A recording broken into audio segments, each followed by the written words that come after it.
If you guys enjoy what I do, be sure to hit that like button and subscribe. It really helps the channel and it's free and easy to do.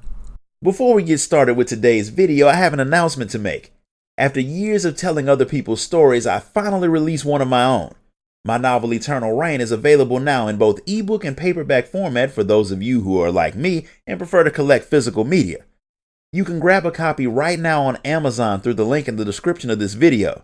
And now back to our regularly scheduled program. When you get to the Imperial fleet on your trip to Dromund Kaas, Crystal Markon, the woman you're supposed to meet there, has set up passage for you on the Black Talon, a very fast Imperial transport ship. Since you want to get to the planet as soon as possible, you hop aboard even though the ship does pass through some not so safe locations. When you arrive, Lieutenant Silas is there to greet you, and she claims to have your droid in the conference room waiting for you. The only problem is you don't have a droid, so the thing asking for you by name is a bit weird. It's pretty obvious someone wants to talk to you, so you go to see this droid.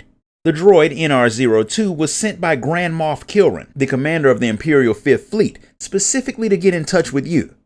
He needed some help with the mission, so he had his droid go through the ship's passenger logs just to see who was on board with the necessary skills. With you being a very accomplished bounty hunter, you fit in well with what he needs. 6 hours ago, the Republic got into a very illegal border skirmish very close to Imperial territory. They lost the battle, but one of their warships, the SWTOR, escaped.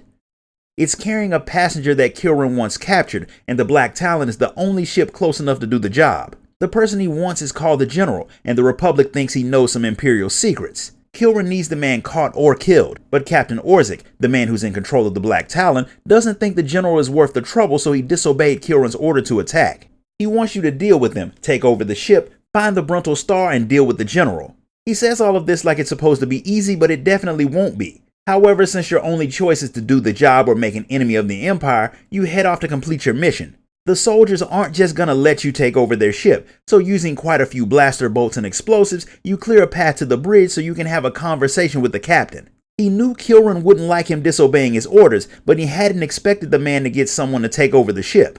He didn't simply disobey for no reason. The Black Talon is a good ship, but it's not a match for the SWTOR. Going after it would be a suicide mission, and he's not exactly up for killing his crew for no reason. Lucky for him, not all bounty hunters are bloodthirsty killers, unless they're paid to be, so you don't kill him, and even though you were good enough to take over the ship, the Star is an entirely different animal. He might be able to get close enough to it for you to board the thing, but then you'd have to fight through an army of Republic soldiers to find the General. It does sound bad, but Kilran hasn't really given you all that much of a choice, so you're either going to get killed by the Republic or Kilran. Since you and Orzik are in the same boat, and the captain isn't ready to get labeled a traitor just yet, he takes his ship into battle against the SWTOR. The battle does not start off well, especially since the Republic sends a boarding party that you have to deal with. You manage to keep them from taking over the ship from the inside, but the space battle isn't exactly going in your favor. Things get even worse when a call comes through from Jedi Grandmaster SWTOR herself. She's not on the Star, which is fortunate for you, because you'd have a better chance of surviving if you just tossed yourself out of an airlock naked. But she is on her way there with 16 Republic ships. She's giving you this one chance to retreat because if you're still there when she shows up, she's going to blow you out of the sky. The Star was under her protection, and she sent it off ahead of them when they got attacked, which is the complete opposite of what Kilran said happened. But it's not a surprise that an Imperial commander would lie, nor does it change the fact that he will off you if you don't complete the mission. Since SWTOR has no intention of letting you take the General, you have to be done before she gets there. Not wasting any more time with planning, since there's no way to make this mission any easier, you join a boarding party and invade the Star. Once you're on board, your droid finds the General, and it turns out that the Republic is trying to evacuate him. You can't let that happen, so you and the soldiers you were given for backup fight your way to where the General is. He's being protected by a young Padawan who, fortunately for you, is nowhere near as skilled as a full Jedi Knight, which lets you join the ranks of the non-Force users who have taken down a Jedi. With her out of the way, you finally get your hands on the General who got hurt when your ship attacked, but he'll live. He wishes he hadn't, because he really doesn't want to see how bad the galaxy will be once the war between the Empire and the Republic picks back up. Not with what he knows is coming. Both sides have upgraded their weapons during their brief truce, and when the fighting starts back up again, both sides will be capable of destroying entire planets, and they both have people who are willing to do it. That's a bit above your pay grade, plus your world's gonna end anyway if you don't bring him in, so you take him back to the Talon and get out of there before the Republic reinforcements show up and wipe you all out. When you make it to the Republic fleet, Jedi Master Seo has booked you passage to Coruscant on the luxury Republic transport, the Assailles. The ship is nice, but it does travel through some dangerous parts of space, so there's always a chance that something could go wrong, which is why there are quite a few soldiers and security droids on board just in case. The ride starts off smoothly, but after a while, one of the passengers gets worried because she's heard that an Imperial warship is following you, and none of the crew have debunked the rumor, which makes it seem very true. Even though there's technically a peace treaty between the Empire and the Republic, it wouldn't surprise anyone if the Empire broke it, which they do right in the middle of your conversation by shooting the ship. With you being a Jedi, you head to the bridge to find out exactly how the crew is going to respond to the attack and what exactly you can do to help. The bridge took heavy fire, and unfortunately for everyone on board, the captain died, leaving his first officer Haken in charge. The guy is not exactly trained to handle high-stress situations, which makes me wonder why he was second in charge in the first place. The Empire took out the ship's guns, shields, and long-range communication systems, so you can't fight back or call for help. Haken thinks you're all dead, especially since the ship that's attacking you is one of the biggest in the Imperial fleet. Things get even more tense when the man in charge of the Imperial ship calls you with demands. He's Grand Moff Kilran, and he attacked your ship because he's carrying an anti-Imperial terrorist named Ven Asara, and he wants her. Haken has no idea who he's talking about, but Kilran knows that the woman is there since he has agents on the ship who ID'd her. His troops are about to board the ship through the airlock, and the agents he has on board will make sure they succeed. If anyone tries to stop them, he'll blow the ship out of the sky. Since he was doing that anyway, you plan on fighting back. Haken knows who Kilran is, and while he won't destroy the ship until he gets what he came for, he's well known for his brutality. The minute he gets Asara, he will slaughter everyone on board, so your only chance is to get to the airlock and stop the boarders.